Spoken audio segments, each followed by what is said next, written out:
So we have a plan on how to diversify the economy basically with technology. Samson came here. We worked on several proposals together. We have a strategy on how to create liquidity for the country so that we don't have to be dependent on IMF and an IMF program. And one of my more extreme strategies being adopting Bitcoin as our legal tender as unit of account. Are you watching what Javier Milei is doing in Argentina? Because And since Bitcoin was developed after the 2008 financial crisis and the whole centralization of capital markets, in the broader sense, and how that tainted global markets, we have a unique opportunity in Suriname to actually develop our capital market from scratch on the Bitcoin standard, right? With Bitcoin being the core of our economy, basically.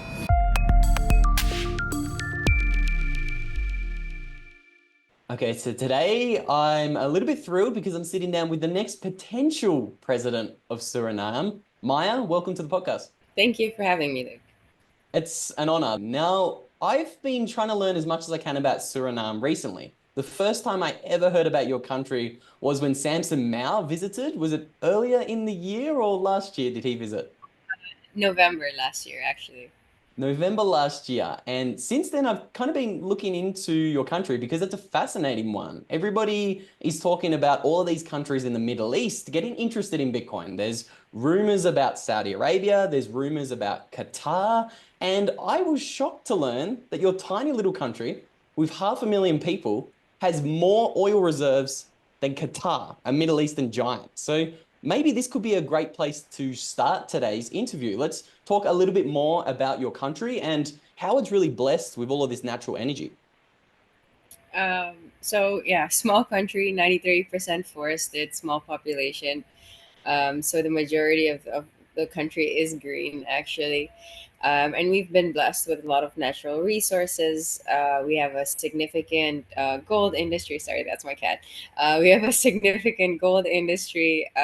We've been developing oil onshore for a couple of decades now. We have an oil refinery, which is our national pride, Staatsolie.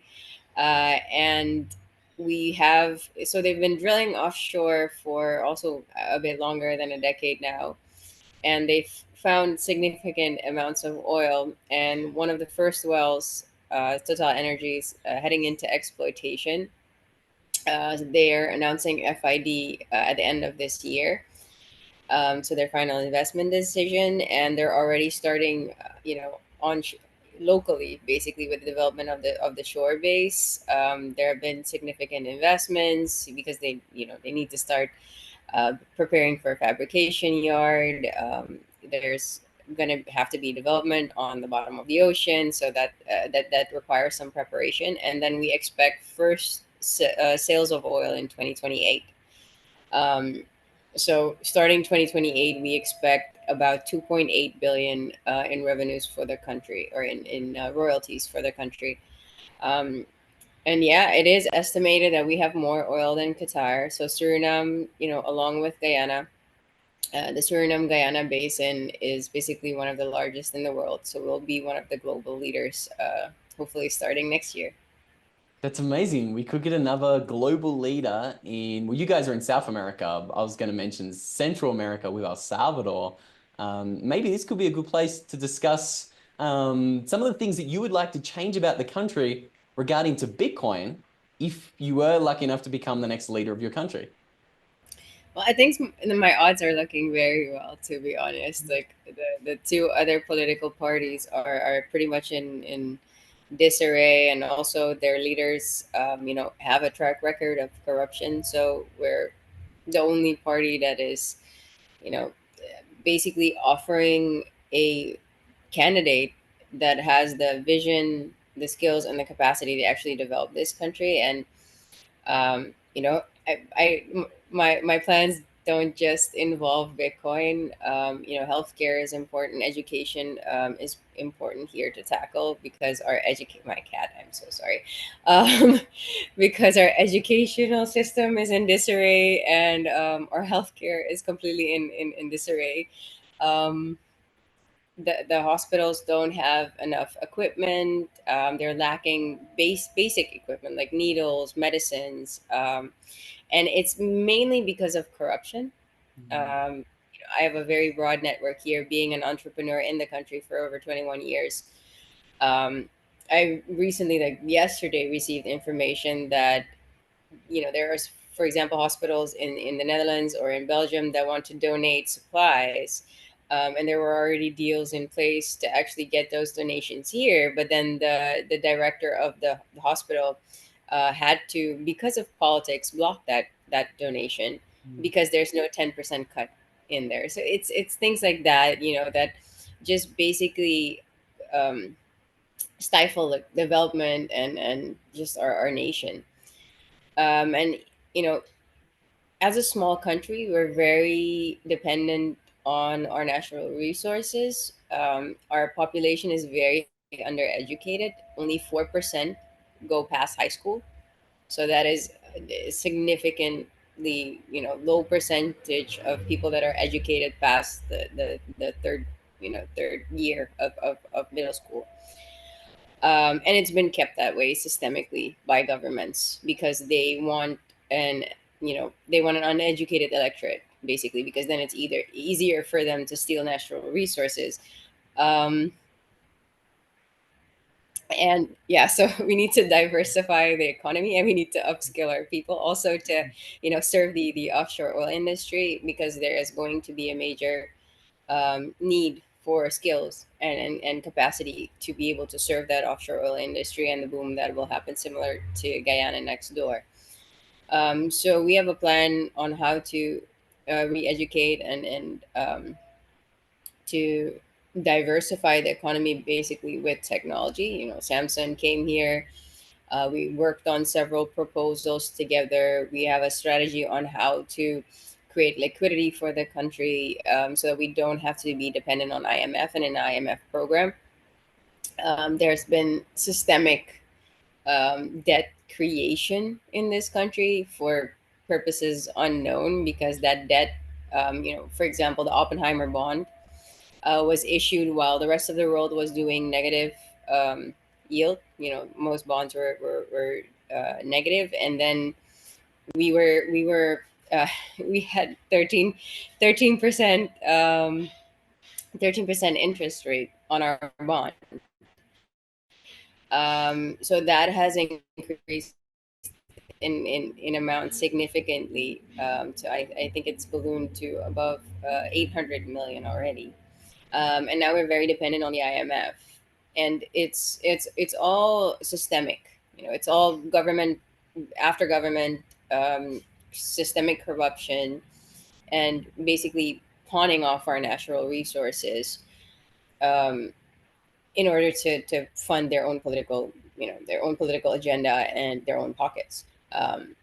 So we have an opportunity to diversify, and we I don't have to explain to you that Bitcoin is the payment layer of the internet, and that with protocols like Nostr, for example, is the start or the basis for what will be, what we dreamed of in the 90s, free and open internet.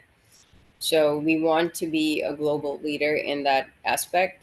And with a small population of only 600,000, a working population of about 140,000, diversifying into technology is, the logical step Mm. to, increase our GDP and create a foundation of, wealth for people, because also the income in the tech industry is, better than if we were to go invest more into agriculture, for example. I'm not saying that we won't.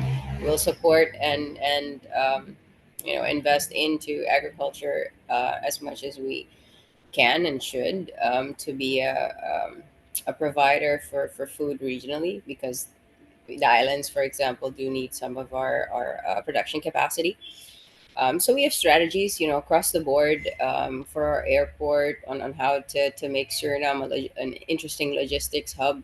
For example, strategies on economic trade zones, innovation free zones, to allow for actually innovation that is stifled and held back in developed nations, such as the U.S., where big tech, antitrust regulations have failed a little bit in the U.S. the last decade or so.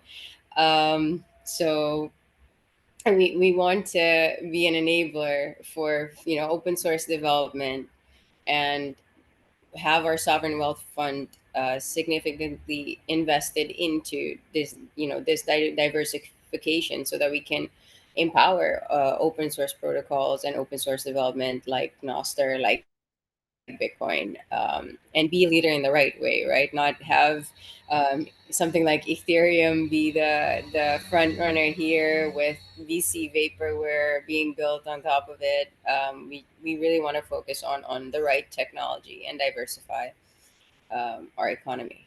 Oh, that's incredible. It's an amazing vision for the country. And I was shocked to hear those statistics about the educational system in particular. That few people pass high school, that's really It's crazy. Yeah, we have a very high dropout rate, to be Mm, honest. And 68,000 of our 140,000 working population works for government. mm, So that's how they've been getting votes, right? 6,000 people, every government on average adds 4 to 6,000 people, right after the election. So it's just been inflated, which creates a significant amount of overhead, of course, for government, because you don't need that many people. You don't need 68,000 people to govern, um, a little over 500,000. It doesn't make sense. And economically, it makes no sense either. And we've run the numbers. We can actually have universal basic income, um, like royalties and funds from national resources directly flow to the population.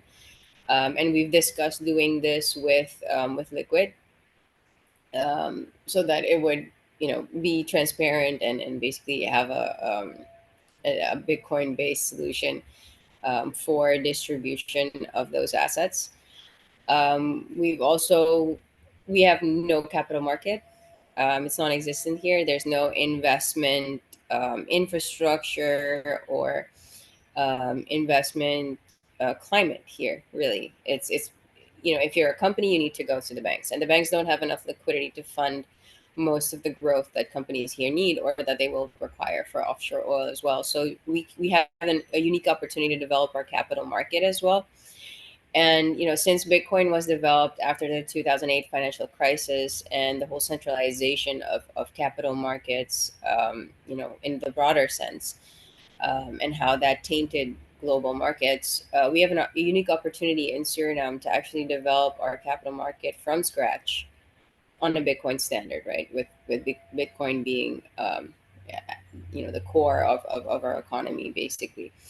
Um, and one of my more extreme strategies, being adopting Bitcoin as our legal tender as unit of account.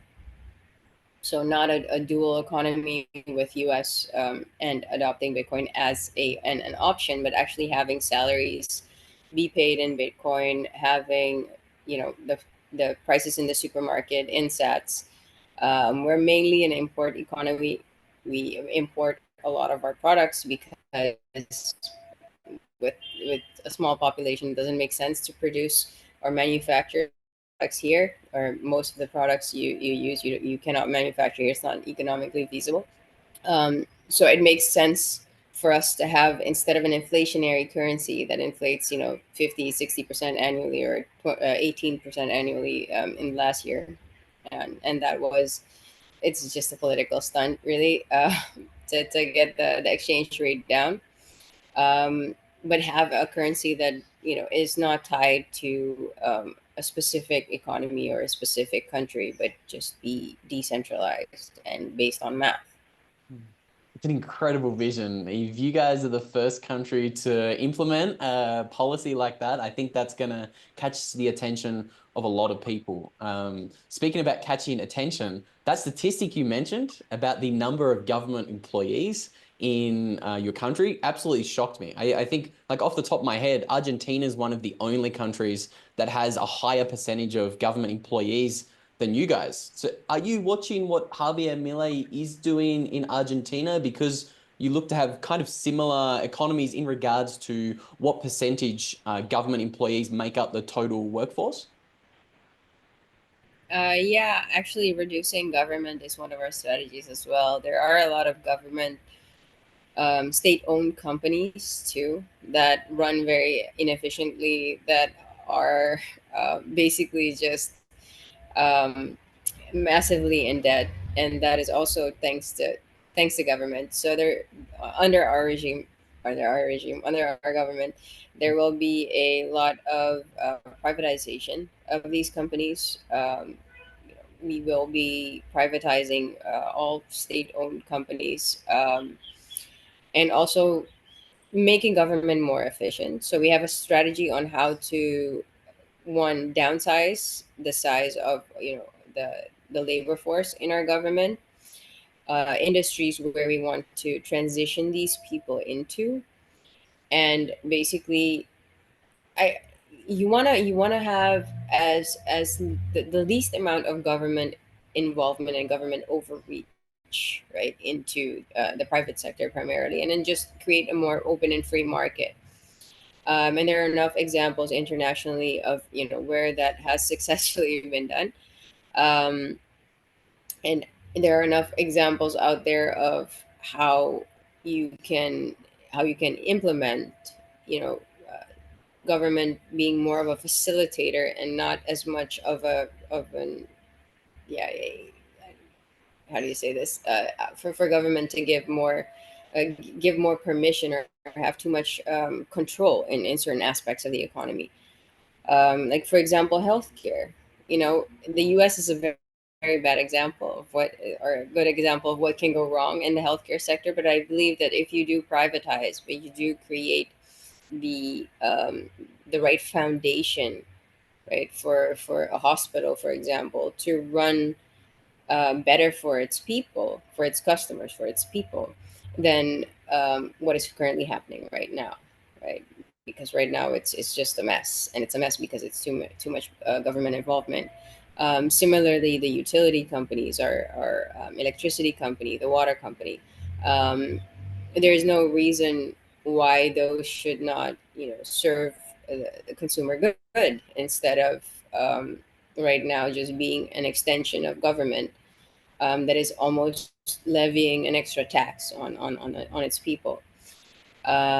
We also need to transition more into green energy sources, renewables. Right now, almost half of our country's energy needs are, there. It's basically generators, diesel generators, and that's an issue. So that is something we need to diversify into. But if we don't have an energy company that is not politically tied, because now you have someone that supplies the diesel, you have someone that that buys the generators. So it's the I'm trying to translate here. It's the incentives for just a few that are holding the entire population back and increasing prices for the population. So I see a lot of places where we can privatize and just maintain government oversight, like for example in healthcare and education, but privatize, right? Why does education need to be run by government? Why does healthcare need to be run by government? Why does government need to build the roads? We don't even build the roads, right? We outsource it to companies that build the roads. I've been in infrastructure for the last decade, with our own company, so we actually do build roads. And then you see a lot of the efficiency in the process, right? Government budgets for infrastructure get overinflated by 10x multiples here, because it's just an easy way to use a part of the budget that you get from IDB or World Bank or IMF, um, and then build a road that costs 3 million but charge 30 million. Mm. So it's this opaqueness in these ministries that creates this problem. And I don't see a reason why the government would need to make these decisions or control the process for tendering, for example, for a road. The Swiss has a federal government, and you have every canton has its own his own leadership, and every canton, for example, can vote on whether a bridge gets built, or whether they agree or don't agree with a COVID policy, and things like that. For example, we can actually bring decision making back to where it needs to be done by the people who actually need it, so they can themselves prioritize, which neighborhoods need a road developed. They can oversee the entire, or they can watch the entire process online. It can be completely transparent. um, and instead of having funds flow through this government pot, you can actually have, each pot just be dedicated to each specific sector. It's refreshing to hear. There's not many people in positions like you're in who, have these views about governments. Like, we certainly don't need governments to build the roads. So many people just don't understand that, especially in the Western world. So that's really refreshing to hear. And I think I want to bring the conversation back to education, because I think education is something that we're all trying to improve. Even here on this interview, we're trying to educate more people about your amazing little country and how Bitcoin could potentially help Suriname. And you guys are involved with a really interesting Bitcoin conference coming up in November in your country, which I just heard about, but I'm pretty sure I'm definitely going to go, because I've always been fascinated with your country and I'm trying to get to every South American country. So I would love to hear more about that. Yeah, so we have the conference here, November 7 till 9. It's called Suriname Decentralized. We have one day where we have Bitcoin speakers. So one day is a completely Bitcoin focus, and then we have the second day, which has a completely Noster focus. And then there's a Noster Beach Festival actually on the third day. Then it's actually about educating the private sector, educating the locals, but also giving the locals a first hands-on experience. Being able to pay for their snacks or drinks at the bar, at that event, or at the conference using a Primal wallet or Blink. Um, so a hands-on approach to educating locals, because our financial infrastructure is very outdated. We don't have online payments and things like that. The infrastructure is very old. um, so this is a new type of experience for people. And we're also, the country's been accepted for a Mi Primer Light node, so there's going to be more Bitcoin education happening over the next couple of months. And we definitely want, especially in technology, more people to get education, to learn how to develop applications, learn coding languages, learn HTML, Java, CSS, learn Flutter, learn Rust or C, so that they can actually apply those skills and talent to the industry. So, this is also a call to anyone willing to help set that up.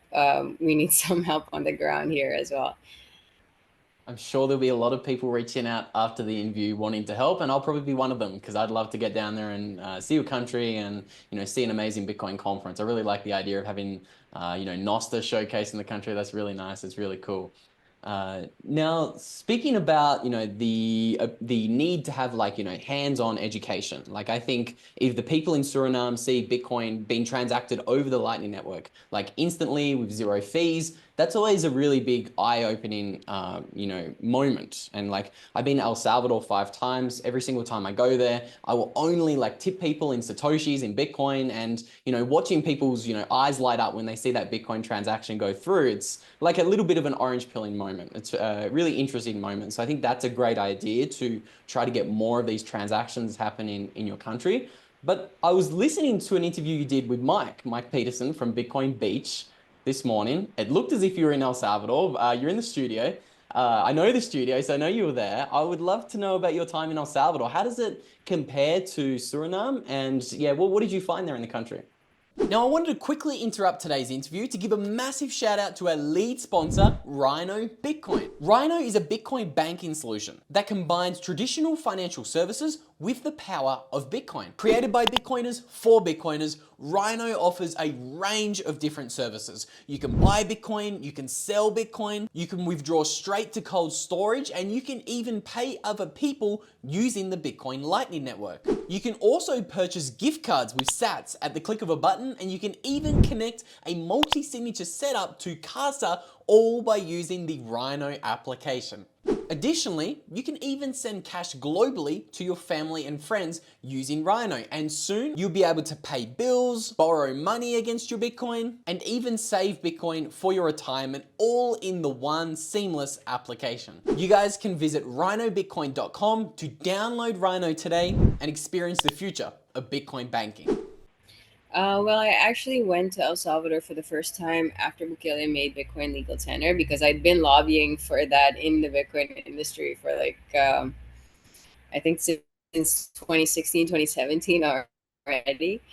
And then when I saw that, I was like, yes, I need to go there and I need to convince them to do the same in Suriname. So that's actually a little bit how all the, everything that's come off the ground here actually came from that first visit.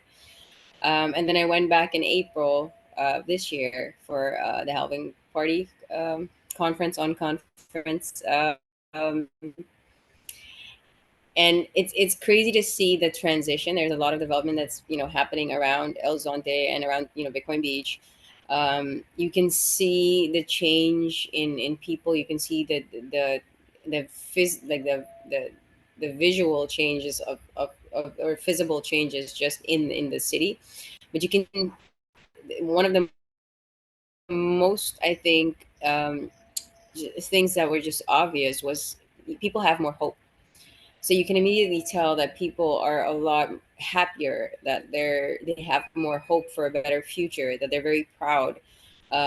Whereas in 2021, when I was there, you could tell that people still had fear.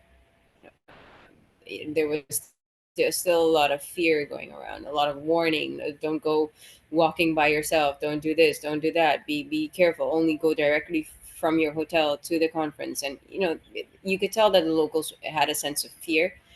Um, Whereas now that it's just hope. So that's beautiful to see that transition. And if I look at El Salvador compared to Suriname, it's a lot less. Suriname is a lot less populated. We have a much smaller population, so it's not as things are not as like compact, like built. The city's not as compact as El Salvador is. But when you get to the rural areas or when you drive outside of the city, you can actually see a lot of the same. It looks very similar to Suriname, to be honest. Actually, a lot more developed, but still, you can see the similarities, and you can see similarities in people as well. Though we have we have more diverse cultures here. We have a lot more, like, we're a melting pot of cultures and diversity. Whereas I think in Central America or other countries throughout the continent, it's quite a difference to see. Suriname has we have a Maroon population, we have a Creole population, we have Indian, we have Chinese, we have Brazilian, we have Venezuelans here, we have Cubans here, we have Javanese here. So it's very culturally diverse. So that would be one of the main differences I can immediately like highlight. Well, I must have found that because I could have swore I saw an interview where you were speaking in Dutch. Do you speak Dutch, or did somebody just dub that into a different language? No, we speak. It's native Dutch here, and English as a second language. So almost everyone you will encounter here speaks English, but our primary language is Dutch, and we have our own local slang called Sranantongo, which is a basically a mix of English, Spanish, French, and Dutch all rolled into one. So it's a melting pot of languages. Well, I'm struggling enough with my limited amount of Spanglish right now, so I am looking forward to getting down there and speaking some English with the locals. That sounds like a lot of fun. Now, speaking of El Salvador, I think it's really interesting. El Salvador's going out there and they're kind of, they're using their natural energy to mine Bitcoin. I don't know the exact amount of Bitcoin that they've mined so far, but they've mined millions of dollars worth of Bitcoin, and they're obviously holding this in the country's treasury, which is fascinating. Again, it's a game-changing move by a nation state. You guys also have a lot of natural energy sitting there. Is there any plans in the future to maybe incorporate Bitcoin mining into this strategy about UBI for your citizens in the future? Do you see any symbiosis there between UBI and Bitcoin mining? Oh yes, definitely. Because so when Samson was here, or actually before Samson even came here, most of the conversations were with the National Commission that is working on getting our hydro dam up, which was initially um, planned for bauxite mining. So, and they still want to start bauxite mining, but that would mean that one of our mountains, one of the mountainous regions and preserved rainforests, are going to be destroyed for bauxite mining. So I introduced Samson to that commission and also to the Minister of Foreign Affairs. We'd had multiple meetings about this, and it's, the plans are already there. It just needs to be financed, and then you need someone to take off the energy. So we're looking at a collaboration on how to convert that, instead of from a bauxite mine to a Bitcoin mine, which has a much smaller footprint. And also right now, the hydro dam, for example, it's energy that's being used from the hydro dam is being sold at a very low rate to our energy company. You could double that rate, sell it to Bitcoin miners, and transition the city in, to solar. Like, we're thinking of strategies like that to transition away from how we're currently looking at energy and energy usage, and how to empower the people more. And basically having that 450 to 650, depending on the season. So we have rainy season and dry season. So depending on the season, that capacity could actually directly flow into Bitcoin mining. I think I'm the only politician that is open to nuclear as well. I see nuclear, hydrogen nuclear, as the future of, of energy, and I do think that that is one of the sources of energy that could, benefit our nation as well, and be converted directly into money, basically, by mining Bitcoin.